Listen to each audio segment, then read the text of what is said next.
Hello, guys. Hello. Welcome to Inspired Anew by God. God's Princess here, Ingrid. Would like to introduce you to the new aspect of my channel that we are branching out into, doing something a little different and also bringing you a different type of content. We are still going to be preaching and teaching the Word of God and conducting the Bible school.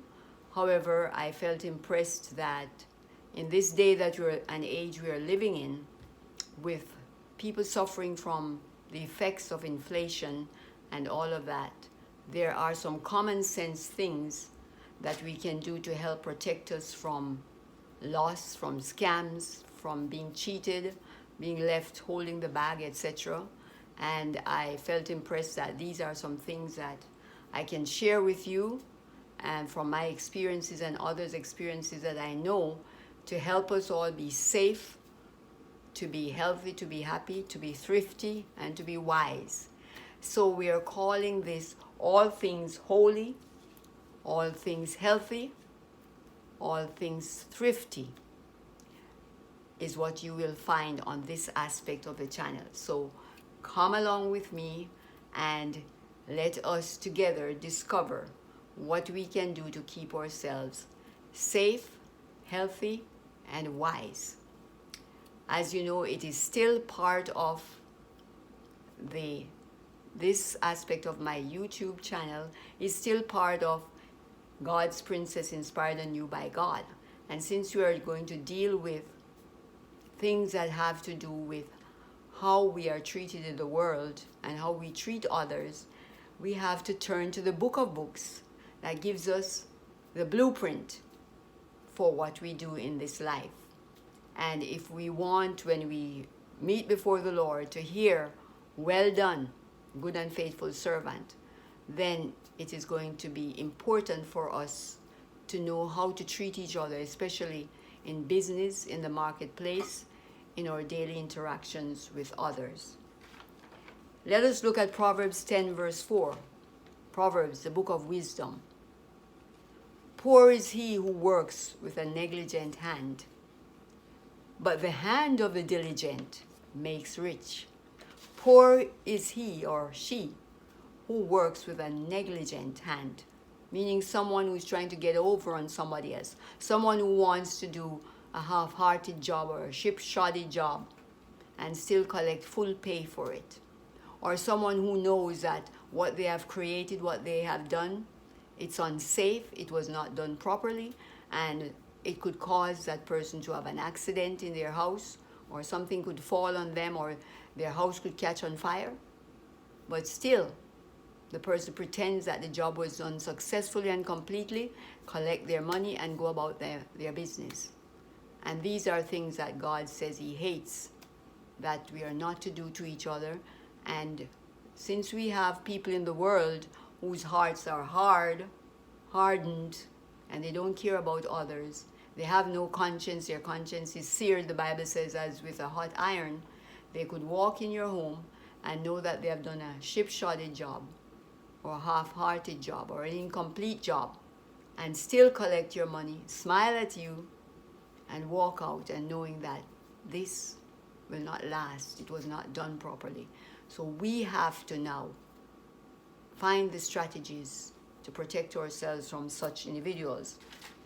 So my topic today for this presentation is how to prevent yourself from becoming the victim or falling prey to dishonest artisans, workmen, workwomen, or contractors or subcontractors. And I'm not going to make this video long. We're going to lay the foundation with the definitions today of what a contract, etc. is. And we'll take it step by step, and then I'll share my experiences with you and those of others that I've researched and read and how these were dealt with. But how to protect yourself or prevent yourself, prevention is better than cure, from being taken victim or falling prey to dishonest workers or contractors. First of all, we need to define what a contract is We're going to deal with the basic definitions first, what a contract is. Then afterwards we are going to look at different types of contracts and what it means when you sign a contract. So basically, a contract is a legal agreement between two individuals. A legal agreement between two or more parties or individuals. Now, of course, a contract is going to take different forms. There are different forms of contracts, different types. And how do you know when a contract has been entered into? These are some of the things we need to unpack. So since we have defined what a contract is, then it goes without saying what a contractor is. A person or an individual who enters into an agreement with another to produce, whether it's be goods or services or certain actions, and this event that the consumer seeks has been agreed upon by the recipient, the one who's going to receive the service or the action, and the other individual who will be carrying out the action. So if we were to deduce from what a contractor is, then we can also understand that a subcontractor then is another individual who has been assigned by the major overarching contractor to do certain aspects of a job or a task that they have been hired to do. A subcontractor, that is, one who has been assigned by the main contractor to carry out certain aspects of the task that has been given or assigned to them to complete.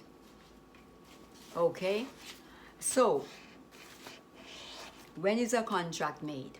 When can you consider that, well, we do have a contract here? Okay? When one party offers something or a service to another and the offer has been accepted. A contract can be considered as having been entered into when one party offers a service or an item for sale to another and the other individual accepts it, you can say that a contract has been entered into. And contracts can be written, they can be verbal, or nowadays they can be sent by an email, by electronic means. So there are different means currently by which a contract can be drawn up or entered into. Now, I would caution all of us who are not in the legal profession. My disclaimer is, and I should have given that at the beginning, I am not a legal expert, but I have done research, and this aspect of events has affected my life several times, more than once. And I feel that it's time for me to share my experiences and how to prevent these things from happening to others. I would advise anyone who is thinking of getting some work done, whether it's on your house, in your home, on your car, or your business. If there's a contract that is necessary that will be drawn up, other than a simple contract that it goes without saying, it's self-explanatory and you don't need legal advice or expertise, then that's okay. But anything more complicated that has legalese language and it's saying something that you have to sign to that you're not absolutely sure what you're signing to, then I would advise all of us, please, to get a qualified legal expert, to at least read your contract over and give you the understanding, a better understanding of what the contract is saying, and whether or not there are certain precautions that you have to take to protect yourself from being scammed or being falling prey to this contractor. Also, there might be at times in different contracts, you can add an addendum to a contract to say, well, the contract says so and so. However, I know that in order for this job to be considered complete, I am going to need you to do A, B, and C, or to add this thing onto it. For example, if the main contractor is hiring a subcontractor and they did not spell it out clearly in there, what will the subcontractor be doing? When will the subcontractor be finished with the job? Am I going to have to pay the subcontractor an additional amount of money? All these things, you can ask that this be spelled out clearly in your contract and be added as an addendum to the contract, because you want to cover yourself from, God forbid, all eventualities. Okay? So today we are going to go into some basic types, the basic types of contracts that there are currently. You have simple contracts in most business dealings. The type of contract that you will be considered entering into is called a simple contract. Okay? Then you have a bilateral contract. And you can also have a unilateral contract. And then you have such things as deeds. So I just basically want to give you an idea of what a bilateral contract is by giving you an example. In a bilateral contract, both parties act to uphold the agreement of the contract. For example, if one person in the contract agrees to provide a certain service and the other person agrees to pay them for the service, that's a bilateral contract, because both individuals are agreeing that when you do your part, in order for this contract to be delivered safely and both are satisfied, when you do your action, I am going to do my action, which is to pay you or compensate you for your job that you have done. That's a bilateral contract. A unilateral contract is a promise of something when someone else carries out a certain action. For example, if I had a puppy and the puppy got lost, and I put out signs or a notification saying, if someone finds this dog of such and such a color, type, etc., with this tag, that's my dog, if you will deliver the dog back to me, I will pay you so much as a reward for your kindness in bringing my dog back. So that is a unilateral contract. A person takes an action and they are rewarded by another person for this action. Deeds, another type of contract. A deed involves where a person has maybe property. A deed is an instrument, it's a document that can be exchanged for value. You have deeds like land deals. If a person wants to give their land to another individual in exchange for some service, you have quitclaim deeds. Or a person wants to buy your land, but they do not want to wait till such and such a time and to go through a lot of legal proceedings, and you're willing to sign over the deed that you have to this person to say, yes, I do agree that you are now the new owner of this land or of this house or property, then you can write a deed by hand. Both of you will have to sign that deed. Then it has to be sealed, and it has to be accepted by the individual that is being quitclaimed to. But also with deeds, you are required to have a third party there to witness that yes, this person did sign and quitclaim this property or this house over to this other individual, and I did witness the two individuals sign this document.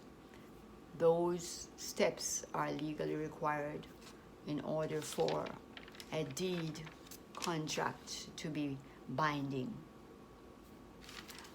So, my dear friends, there are lots of events that are happening in and around us that basically a lot of it is illegal, it is dishonest, and it hurts people. And I want to do my part to help us as individuals to protect ourselves from these atrocities. I remember in Central Florida at one time when it was an epidemic of especially women who were being taken all the time by car dealerships as soon as they saw you coming. And there was even a famous video made of car salesmen that were confessing that part of their training was to look out for that single woman or that elderly woman who comes in by herself and try to pitch the most expensive cars to them. And also, if not the most expensive car, but automatically when it was a woman by herself or an elderly person, suddenly the price of the car might double. And these individuals were paid bonuses, not just in Central Florida, all over the nation, but especially in Central Florida because we had a lot of retirees here. These individuals were paid bonuses.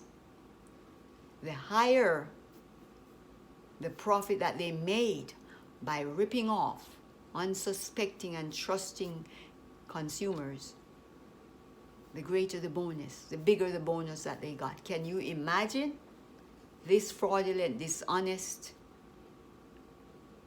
type of practice in the marketplace that people have been doing for years?